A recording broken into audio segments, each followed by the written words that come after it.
The Detroit Pistons are set to play their first game after the devastating injury to Jaden Ivey. What should you guys expect to see in this game against the Charlotte Hornets from your Detroit Pistons? We'll talk about that in today's episode of Locked On Pistons Podcast. Let's go.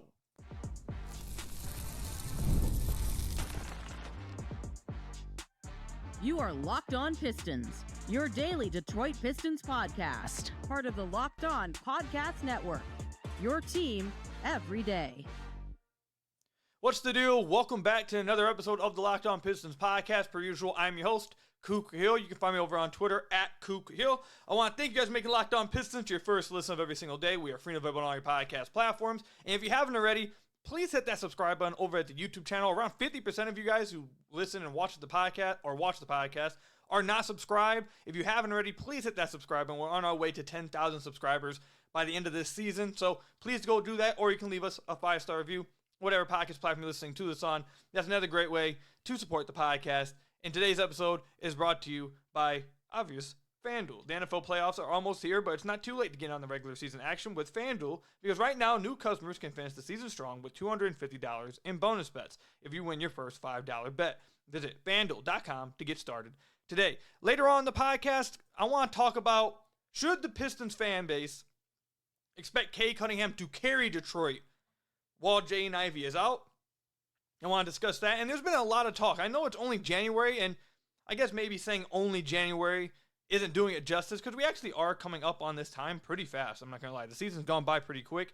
But next month is the trade deadline, and you're obviously hearing a lot of trade rumors, and a lot of you guys have been commenting, DMing me, tweeting me, messaging me on the Insiders program, which, by the way, if you want to join it, you can text 313-914-6528 to discuss trade options. What do I think is going to happen with the trade market? Are the Pistons going to be active, etc.? So I just want to talk about that later. Are they going to buy, sell, or stay? But first, I want to start, obviously, with their game tonight. I'm recording this on the 3rd of January, obviously Friday, and the Pistons are playing against Charlotte Hornets. Obviously, this is the first game without Jaden Ivey, and they've played games without Jaden Ivey before, obviously. But I think you are going to get, you are going to get a look into what the long-term solution, or for the rest of this season, I would say, not long-term past this year, but longer-term solution to how they plan on playing and how they plan on dealing with this absence of a guy who was one of their higher usage rate players, who took some of the most shots on the team, who was one of their best shooters on the team, who was one of their better offensive players on the team. You have to replace that somehow. And how are you going to do that moving forward? So I'm really interested to watch this game tonight, because there's multiple different ways you can do this. I mean, just look at all the Piston podcasts. I'm sure if you're listening to Locked On Pistons, you're probably also listening to the Pistons Pulse. So you're probably also listening to Everything King, or you're probably also listening to, whatever. There's a lot of good Pistons content out there, and I feel like with every different person, whether you're listening to me, whether you're listening to one of the beat writers, whether you're listening to someone else, I feel like you get a different perspective and a different answer for how the Pistons can proceed for the rest of the year. We've heard, from me, I've said that I would start Asar Thompson now, and I would bring Malik Beasley into the starting lineup. I actually saw Detroit Pistons beat writer for Pistons.com, Keith Langless, actually talk about this in his mailbag today. He spoke about how the possibility of just benching THJ and elevating Malik Beasley into the starting lineup, because the volume and the marksmanship that you had with Jaden Ivey this year, who was shooting around 40%, won't be matched by anybody else on the team but Malik Beasley. So do you elevate Malik Beasley to the starting lineup to replace that and keep that, with Cade in the starting lineup, and then bring Asar Thompson out into the starting lineup so you don't just completely punt on defense? I've said for a long time, I think that's the best way to go. I think that is by far their best lineup right now to try out. I've talked about on just nonstop about how the starting lineup they've been running, I've already said the numbers before, they're 4 points worse than the worst defense in the NBA. It's mainly because of their point of attack defense. Their 5 position hasn't been great defensively, obviously, but their point of attack defense has just been putrid. It's just been bad. So with Ivy out, putting Malik Beasley into the starting lineup, which I think needs to be seriously considered, you can't put Malik Beasley and THJ into the starting lineup together. I feel like you just are punting on defense. I just don't think that is the right thing to do. Another solution I've seen, and this one comes from another person in the Pistons community, this is from Bryce Simon. He said, maybe you just bring in Marcus Sasser into the starting lineup so you keep everyone else in their same roles. And we have seen that happen from NBA teams and NBA coaches a lot, where a guy who's a sixth man of the year candidate, or a guy who's really playing well in this off the bench as a sixth man, instead of elevating him to the starting lineup when a guy in front of him gets hurt, they just elevate someone behind him to the starting lineup so he stays where he's been comfortable at. Could that be an option? It could, and it makes some sense as well, because Marcus Sasser does play much better when he's able to play off ball next to a bigger guard that allows him to play more of the scoring shooting guard role offensively, and that also allows him to then guard the one on defense. That certainly could be an option. There's multiple different ways. You could elevate Ron Holland. Heck, I'm sure there's some people that even believe you could put Simone Fontecchio into the starting lineup. There's a lot of different things the Pistons can do here with the absence of Jaden Ivey. I think that speaks to some of the depth that they have on this roster now compared to previous years, where I feel like in previous years you didn't really have many options if something like this happened. It was really, you only have one guy that really makes sense, you have to do it. I do think the Pistons find themselves where they have multiple options. I think in my opinion, feel like there is a very clear best option that gives you the best of both worlds, but there are a lot of options here. And I do think it's a really good game to see this against, because the Charlotte Hornets, now I know the Pistons actually won. I said something about this a few weeks ago in the last game against the Hornets. I mistakenly said the Pistons haven't won against Charlotte in a minute. They did a good job against them last year, or a decent job, I would say, against them last year. Let me pull up. I want to get the exact numbers in front of me. But last time the Detroit Pistons played against the Charlotte Hornets, or one of the last times, you know how some of the last play we've seen from the Hornets versus the Pistons was LaMelo Ball completely and utterly losing his mind against the Pistons, and especially in the fourth quarter. In the fourth quarter, he lost his mind. And LaMelo's been playing really well over the last few games, or not last few games, over the last few months. He's been really good this year. But Charlotte just hasn't been good as a team. However, the Pistons have struggled against the Hornets over the last few years. I know they played well against them at the end of last year, but if you go back the last few years, they have not. The Hornets have been a tough team to play against. They've always played what seems like really close games. And for a guy like Cade, who is fighting for an all-star bid, one of the main guys he's competing against, who has the most votes in the Eastern Conference, is LaMelo Ball. And LaMelo Ball is someone that a lot of people watch. When LaMelo Ball plays, people are going to watch him. People outside Charlotte, they're going to watch. A lot of fans like to watch LaMelo play. So this is a chance without Jaden Ivey, not only one to see, obviously, how does J.B. Bickerstaff attack this without Jaden Ivey, but how does Cade play now without Jaden Ivey? How does Cade play in the first game without Jaden Ivey, going against somebody in LaMelo Ball who he is often compared to, who he is competing against within the Eastern Conference for an all-star spot, and a team that has won the last two matchups against you and has had, you've had somewhat of a tough time against them over the last 5 years, 6 years. So how do you play against them? The Hornets right now are 2-0 against the Pistons this year. Obviously, we all remember the buzzer beater by Brandon Miller, but again, I brought up the insane play of LaMelo Ball in the fourth quarter of these games. The Pistons, this is a good matchup. This is a team that, if you look at the paper, or just look on paper, I should say, the Pistons should win. This team is 7-25. The Hornets are 7-25.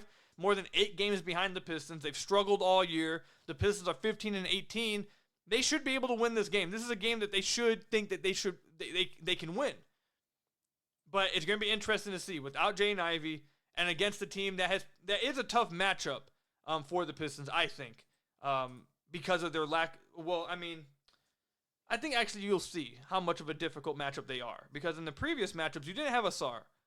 I feel like if you have a Sar, that changes some things defensively. Whether you want to put him on Brandon Miller or LaMelo Ball, I do think that changes things if you utilize it. So I'm really interested to see how they do this tonight. What it looks like, what lineups they use, and how they play without Jaden Ivey. And not just, I think it's different when you are playing without Ivey and it's just like a few games, like he, just, nicked and bruised, you feel me? And he'll be back like in 2 games or something, or he'll be back next week.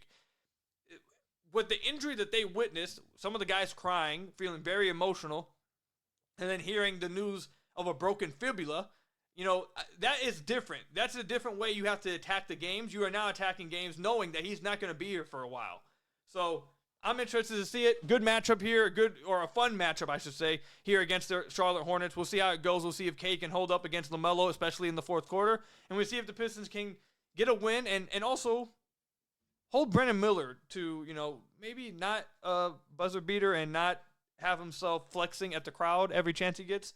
Hopefully that doesn't happen. So let me know in the comment section down below or over on Twitter at Kuka Hill what you guys are looking forward to seeing in the first game without Jaden Ivey after his devastating injury. Again, comment section down below or over on Twitter at Kuka Hill. When we come back, should the expectation be for Cade Cunningham to carry the Detroit Pistons now without Jaden Ivey?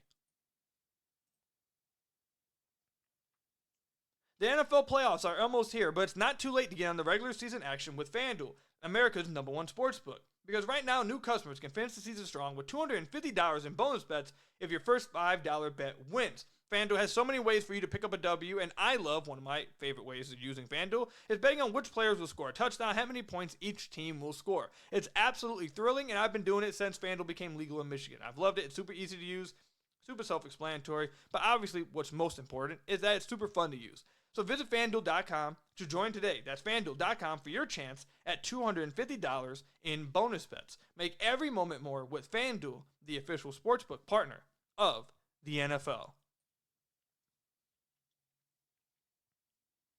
I want to thank you guys again for making Locked On Pistons your first listen of every single day. We are free and available on all your podcast platforms. If you haven't already, head to the YouTube channel at Locked On Pistons.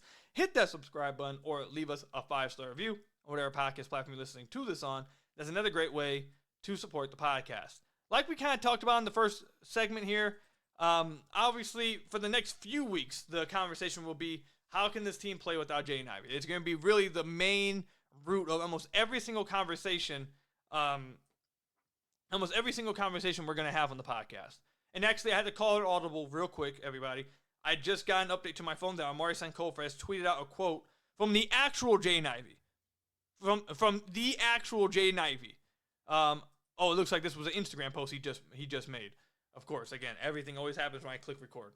But I want to read this for you guys. If you guys are wondering why I'm saying the actual Jaden Ivey, multiple people, celebrities, athletes, like so many people got fooled by this fake Twitter account that disguised themselves as Jaden Ivey and was acting like, thanking people for prayers, etc. I think it's really a messed up joke to do. I don't get it, but yes, this is from the real Jaden Ivey. The caption is on his Instagram post. Starts off with a Bible verse. It says, "My brethren, count it all joy when you fall into divers temptations, knowing this, that the trying of your faith worketh patience. But let patience have her perfect work, that ye may be perfect and entire, wanting nothing." Now, I may not have said some of those words correctly. I'm aware of the Bible, but not exactly completely in depth with it. But he goes on to say, "So encouraged by the amount of thoughts, messages, and prayers I've received, I'm thankful for my wife and my whole family who have been with me throughout the start of this. Even in the midst of this, I trust that the one who has put me in this spot, and I know my Father will get me through because he is faithful and a great God. I hope my situation can inspire anybody going through any trial in life that Jesus loves you and he won't just leave you where you have been stuck, but lean on your Father because he is right there through your trial. With God, nothing is impossible. Be back soon." So, Jaden Ivey seems like he's in great spirits. I kind of expected him to be, he seems like a very strong individual with his faith and with his, just with his comfortability in life. He feels very, very secure with himself, and seems to have a very strong support system. So I kind of expected a message like this. He's a very good guy, a very good person, and again, he leans a lot on his faith. So I kind of expected him to feel, to get the message of I'm all right, I feel good, I'm gonna be all right, I trust in whatever. And he, it's good to see him in good spirits. I expected to see him in good spirits because of what I've heard about him and the type of support system he does have. So I'm glad to see that from him. And his teammates are already commenting on the post, obviously saying nice things about him. But just wanted to give that to you guys as well before I go on with the podcast. I did just see that, and I want to make sure you guys had that. All right, so anyways, though, with Ivy out, the main topic of every conversation will come from that. So one of the main things I've seen people already talk about or ask is, should the Pistons and the fan base expect Cade to now carry everything, carry the Pistons in Jaden Ivey's absence? And it's always tough, I feel like this year, to have these type of conversations because it depends where you stand with what this season should be. Because a lot of people, and I think Trajan might be one of them, we'll see, just view this as a development season. You kind of want to keep the draft pick, which means you can't make the playoffs, don't really want to make the playoffs. So it doesn't really matter if they lose games. You want to see progress, what they've seen. But now, you just want to make sure you keep your pick. Some people view it like that. Other people in the fan base want to see them make the playoffs. Don't give up on the playoffs. Go for the playoffs. This team's improved. We want to see them make a big jump, all that kind of stuff. So it really depends on which side you are feeling on. So we're going to talk about this in the perspective of you want the season to stay alive as far as the play-in, continue to win games, play as well as possible.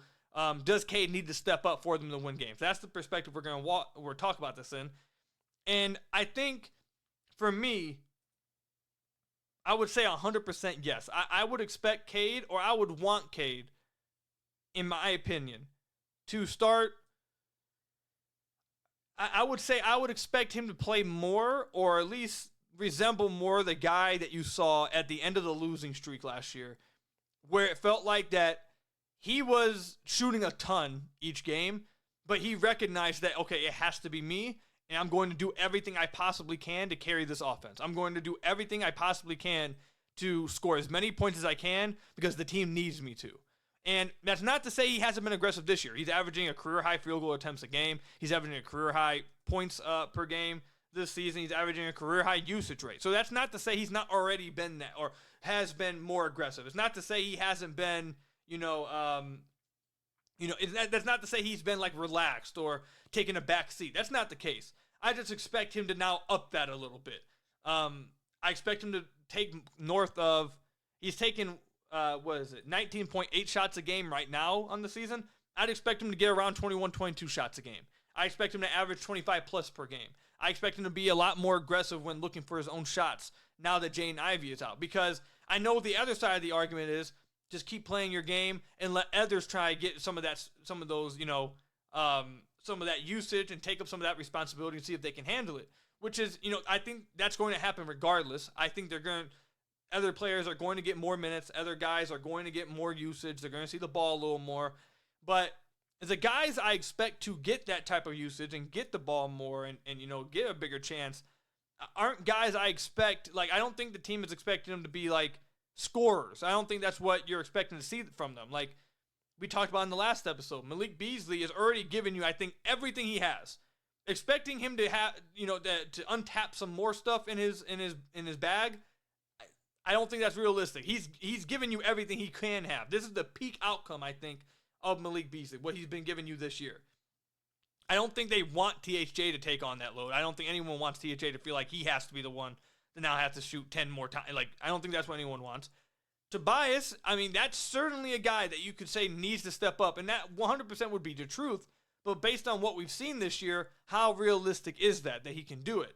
And then you talk about the guys off the bench, Asar Thompson. I don't think he's going to be that. Ron Holland, I don't see that for him this year. Maybe he shocks me and proves me wrong, but I don't see that for him this year. I think it's going to come from, with Ivy out, it's going to come from a little bit from everybody, obviously. Everyone else has to contribute a little bit more. But in situations like this, when you have a star on your team, when you have a max level guy on your team, you then expect that guy to be able to step up and take on more of this responsibility, keep you in these games now, and try to keep the season alive, keep the season level-headed. Jaden Ivey took 13.8 shots a game. This is a guy who was taking 14 shots a game. Obviously, all 14 of those shots aren't going to go straight to Cade. That would be insane. He's not going to take all of those shots. But can Cade go from averaging 23 a game to 26, 27 a game? I think he can. Can he go from shooting around 19, 20 times a game to maybe 23 times a game? I think so. I think that's what they're probably going to need out of him. So can you expect Cade to do so? I think you can expect him to be more aggressive. I think you can expect him to try to score more. I don't know. I think that with the way the Eastern Conference is set up right now, that the Pistons have a good chance, even without Ivy, to end up in the play-in. We've talked about this almost every episode. The Wizards are tanking. The Hornets are tanking. The Raptors are tanking. The Nets are tanking. The Bulls are trying to blow it up. That's 5 teams I just named. 5 teams I don't think that are trying to make the playoffs. So even if you want to count the Sixers, who are behind the Pistons right now, okay, the Sixers are going to get back together, Embiid's on the team, etc. They're going to jump into the playoffs. Okay, that's fine. Then that just puts the Pistons at the 10th seed. There's 5 teams in the East right now that I don't think are going to be trying to win in about 2 weeks. I don't think the Pistons are in that category. So I do think Cade can keep them in the play-in. But I'm really interested to see, can he step his game up another level? Can he go to another height? Can he be even better? Can he score even more? Can he keep the Pistons winning at the rate that they're winning right now? I'm interested to see if he can do that at this stage. To expect it is maybe a little too harsh or a little too much. Because that would mean that, like, okay, if he's not averaging 27 a game, he's a failure. I don't think that would be the case. But I'd like to see it. I think you should want to see it. And I think he's capable of doing it. I think they need that out of him. So we'll see what he does. We'll see how, again, that's why I'm so interested in seeing this game tonight against the Hornets. What does the offense look like now? Is it just give Cade more shots? Is that what it is? It could, and it also could be, by the way, I should have said this as well. It could just not be Cade adding on more shots. It could be just Cade's usage rate going from 31 to like 37, 38, something crazy like that. But it's not just him shooting, it's him creating even more shots for everybody. It's just all Cade creation, and he's creating even more shots for others to have to drain. So it could be that as well. But obviously, I think everyone wants to see Cade step up and take more on his plate now and see if he can handle it. And like I just mentioned, I should have mentioned that out earlier on. That's my apologies. But it doesn't have to be just shots. It can be him creating even more opportunities, more offense, generating more offense for the team than he had to previously. I'm interested to see if he can do it and if that's the route the team goes. So let me know in the comment section down below or over on Twitter at KukaHill. Do you guys expect to see Cade carry this team while Ivey is out? Do you think that's a fair expectation to have? And what does carry even mean in your opinion? Let me know. Again, comment section down below or over on Twitter at KukaHill. When we come back, will the Detroit Pistons be buying, selling, or staying pat at the trade deadline? I love going to live events, whether it's the sports, music, theater, or comedy event. One of my favorite memories was attending, I've told you guys before, back when I was really young, my aunt took me to a Pistons game. I remember it was the first game I ever went to. Loved it, and ever since then, obviously I try to go to as many sporting events as I possibly can, but now that I'm older, I'm a procrastinator. I wait to the last second with everything, and it often screws me over with the tickets I'm trying to get, whether it be more expensive or it's a bad seat. But with Game Time, it absolutely saves you. It gives you last-minute deals all the way up again to the last minute, but also you can see the view from your seat within the app, so you know whether this seat is for you. It saved me numerous times. I don't purchase tickets unless I'm going through Game Time.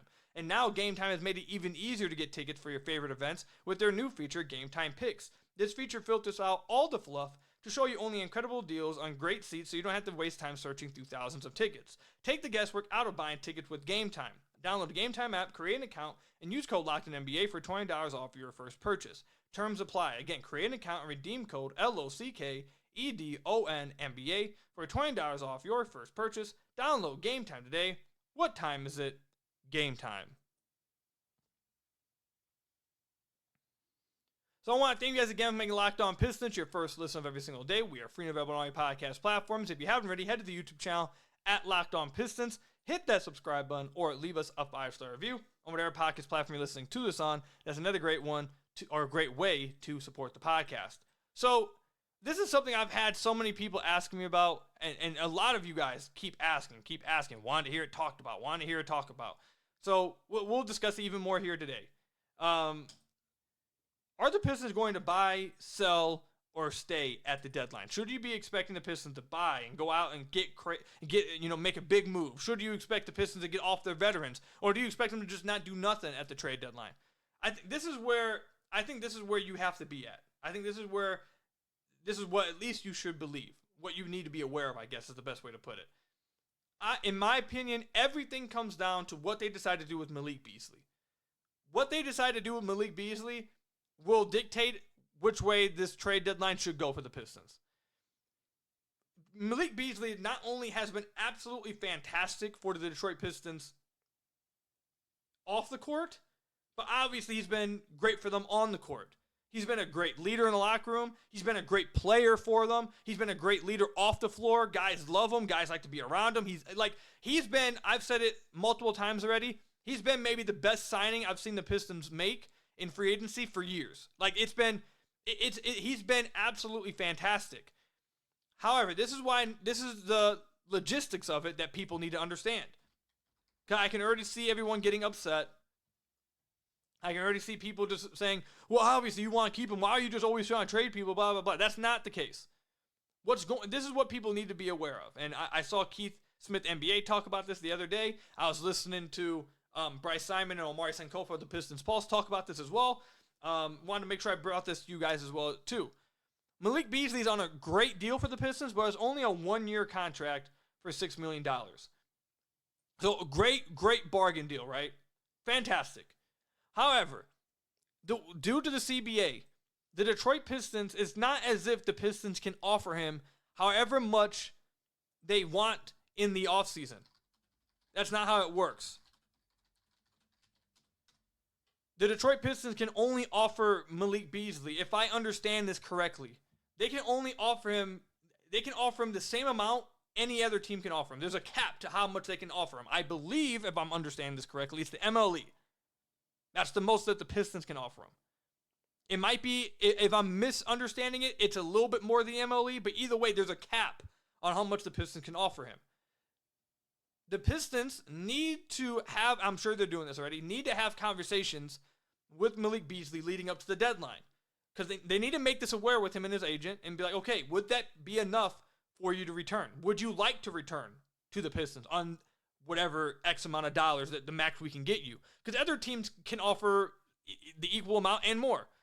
They can offer him a better, not only the same type of contract, but maybe a better situation where he's maybe playing for a contender, etc.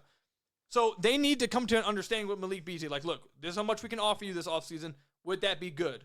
Is that somewhere where you'd like to be? Is that something that you would like to accept? Or do you feel like that, hey, I can go out and get something more, or I think there's a better situation than that for me?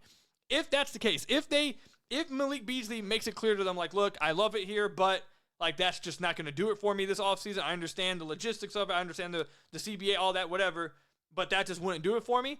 The Pistons have to trade him at the deadline. They just got to. They have to. Because then you have to make up as much assets as you possibly can for eventually losing him in the offseason. You have to make that move. And if you sell Malik Beasley, you should go into a full-on sell. That's my opinion. If you're selling on Malik Beasley at the deadline because because of the conversations, you come to the conclusion we probably won't be able to bring him back in the offseason for a longer-term deal. If that's the case, you should sell THJ, and you should look to sell anything you possibly can. That's my opinion. If you have to come to the conclusion of trading Beasley, you should be a sell team instantly. So then, obviously, vice versa, it would be if you are keeping Malik Beasley, if you are not selling Malik Beasley, I would not sell if I'm the Pistons.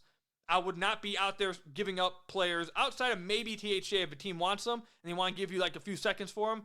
Sure. But outside of that, if you're not moving on from Malik Beasley, I would not think the Pistons would be just outright selling. I don't think that's on the board unless, again, that conversation leads to that conclusion. I don't expect them to be buyers either, because especially with Jaden Ivey out this year, there's two ways you can look at Ivey being out. You could look at it as, okay, well, they have to go get somebody so they can continue to try to win.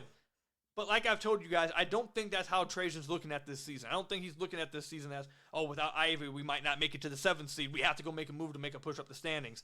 I don't think that's how he's looking at this. I think the best case scenario for them making a bigger move would have been if they felt like, okay, Cade and Ivey are really here and we need to add someone to them that could really take this team to another height, and then they make a move to play with them. I don't think they're going to make them. I don't think it makes it more likely that they make a bigger move now.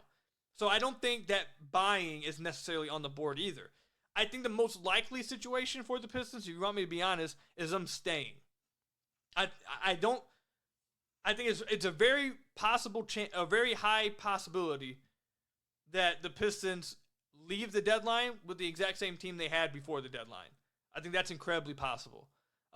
Because if they're not selling Malik Beasley, I don't think they're going to buy. And the only other thing they could do, which I know they really like to do, but you need teams to tangle with that, which is take on a larger contract as the only team in the NBA with cap space and take on a larger contract for assets. But if they did that, that's why I'm kind of confused on where to slot this at. If the Pistons do take on a larger contract for assets, I don't think people would consider that selling, and I don't necessarily think people would consider that buying either. Like, that kind of, wouldn't that technically still be staying? Right? Like, I don't think fans would say, oh, the Pistons just acquired Zeke Naji, is that his name? From the Denver Nuggets, who is really holding up the trade. Let me make sure I'm saying this dude's name right. Yeah, Zeke Naji of the Denver Nuggets, who has that larger contract that they're trying to trade for in a deal with Zach LaVine. Like, if they acquired him for like a first-round pick or two or something like that, like, I don't think anyone's like, oh God, they just went out and bought Zeke. Like that. I don't think that would be, how fans would look at it. So I think that's the most logical route that they're going to go. I think that's the highest possibility of what's going to happen. But I don't think that falls into either buy or sell. So if I had to pick one, I think they stay. With the caveat, again, that they have these conversations with Malik Beasley and they come to the conclusion, okay, we're probably not going to be able to bring him back this offseason. We got to move him. So that's where I stand on it. Let me know, comment section down below or over on Twitter @KookHill, how you guys feel about this trade deadline, what you think they should do, and what do you think they actually will do. Again, let me know, comment section down below or over on Twitter @KookHill. That's all I've got for you guys today. Thank you guys for making Locked On Pistons your first listen of every single day. Free and available on all your podcast platforms. If you haven't already, head to the YouTube channel @Locked On Pistons. Please hit that subscribe button. Again, we're on our way to 10,000 subscribers by the end of this season. I really would appreciate it. But until next time, I'll see you guys later. Stay safe out there. Till next time, peace out.